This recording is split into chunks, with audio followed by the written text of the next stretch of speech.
Connaissez-vous Iris van Herpen?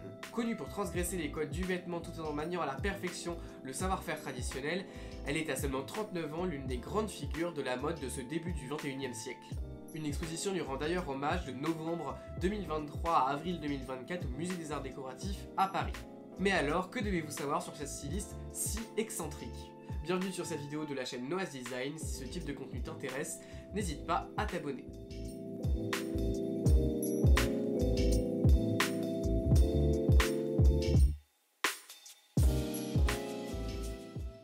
Iris van Herpen naît le 5 juin 1984 à Wamel, un petit village de 2300 habitants aux Pays-Bas, 60 km à l'est de Rotterdam.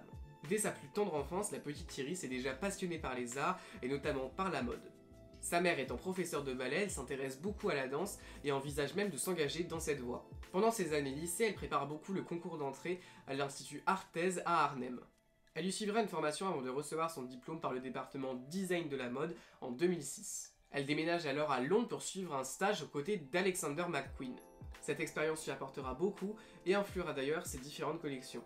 Un an plus tard, Iris van Herpen rentre aux Pays-Bas et rejoint Claudie Jongstra.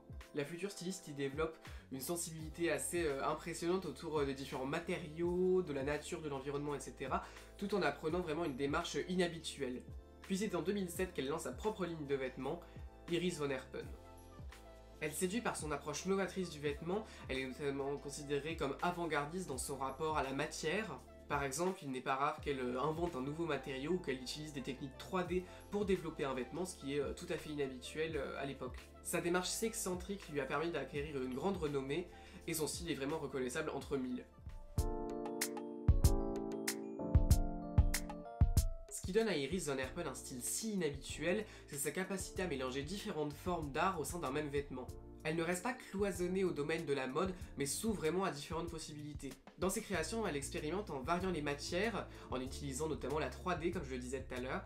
D'ailleurs, son travail est souvent décrit comme sculptural, avec des formes assez impressionnantes et particulières. D'autant plus qu'elle a été l'une des toutes premières à utiliser ces technologies dans le domaine de la mode. Elle utilise des matériaux vraiment très différents les uns des autres, parfois du plexiglas thermoformé ou des fois du verre soufflé, mais elle intègre aussi des éléments dans ses créations comme l'eau, qu'on le retrouve sous forme de gouttes, de bulles, etc. Ce thème de l'eau est très étudié par la styliste puisqu'en effet c'est une composante majeure du corps humain qu'elle intègre pleinement dans ses créations. En effet, dans les différents designs de Iris van Herpen, les mannequins deviennent presque elles-mêmes des œuvres d'art. Leur corps est vraiment complètement inclus dans l'esthétique de la tenue. C'est d'ailleurs encore un point qui rend sa démarche vraiment singulière. Ces collections ont ainsi fait beaucoup réagir le monde de la mode qu'elle s'efforce de renouveler, réinventer. Parmi ses principales œuvres, on peut bien sûr noter la collection Crystallization qu'elle réalise en 2010 et qui a vraiment été l'une des plus remarquées de toute sa carrière. En fait, c'est dans celle-ci qu'elle utilise pour la toute première fois la 3D, ce qui vraiment a un retentissement énorme. D'autant plus qu'elle utilise cette technologie pour représenter l'eau dans tous ses états, donc liquide, gazeux, solide. La styliste explique encore d'ailleurs sa volonté vraiment de dépasser les limites de la mode, toujours en voulant dépasser cette mode traditionnelle. J'ai vu les limites de la mode traditionnelle et j'ai voulu les dépasser. J'étais alors très inspiré par les éléments qui m'entouraient, tels que le mouvement naturel de l'eau, mais je voyais que le fil et l'aiguille ne pouvaient pas me permettre de rendre compte de toute la complexité de ces sensations. C'est pourquoi j'ai commencé à penser à d'autres manières de concevoir le vêtement, en prenant en compte les nouvelles technologies. Depuis, ma boîte à outils s'est grandement élargie. J'ai découvert un nouveau langage avec lequel m'exprimer. Donc vraiment, cette collection a beaucoup marqué les esprits. D'ailleurs, dans un article de Marc Maby diffusé par Vogue France en novembre 2023, la journaliste se souvient de l'effet qu'a eu cette collection Crystallization. Elle marque les esprits en même temps que l'histoire de la mode lorsqu'elle présente sa première robe imprimée en 3D issue de la collection Crystallization. Une pièce iconique qui remet totalement en question les typologies traditionnelles du vêtement, signe que dépasser les normes n'effraie guère Iris van Herpen. Mais parfois elle crée des collections encore plus impressionnantes comme par exemple la collection Hypnosis présentée à la Fashion Week de Paris en 2019. Elle s'y inspire de formes naturelles, toujours dans un souci de lien avec la nature, tout en y ajoutant des formes hypnotiques. Elle s'est d'ailleurs associée au sculpteur expérimental Philippe Beslay pour réaliser des structures faites de dizaines de milliers de morceaux de satin duchesse pour ainsi permettre des ondulations de 0,8 mm, ce qui donne des effets visuels vraiment très impressionnants et finalement une illusion hypnotique tout au long du défilé.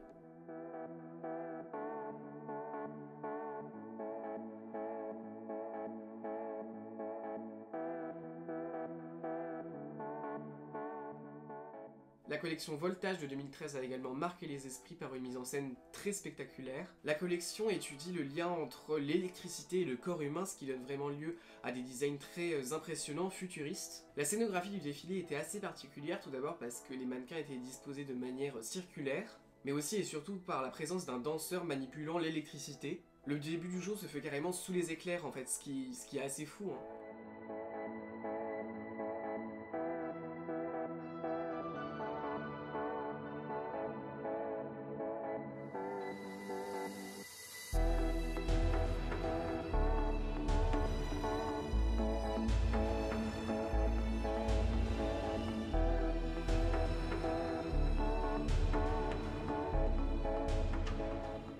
On peut d'ailleurs imaginer que cette notion du défilé spectaculaire, du spectacle, du show, lui vient directement de Alexander McQueen et des quelques mois qu'elle a passé là-bas, puisque lui-même a l'habitude vraiment de créer des spectacles autour de ses défilés. Tout au long de sa carrière, Iris Van Herpen collabore avec des artistes de tout genre. On trouve parmi eux des architectes, des artistes visuels, des chorégraphes, etc. Elle a également habillé plusieurs stars de la musique.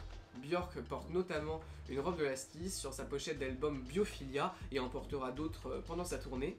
Mais elle a également habillé Lady Gaga, Beyoncé ou Jennifer Lopez plusieurs fois.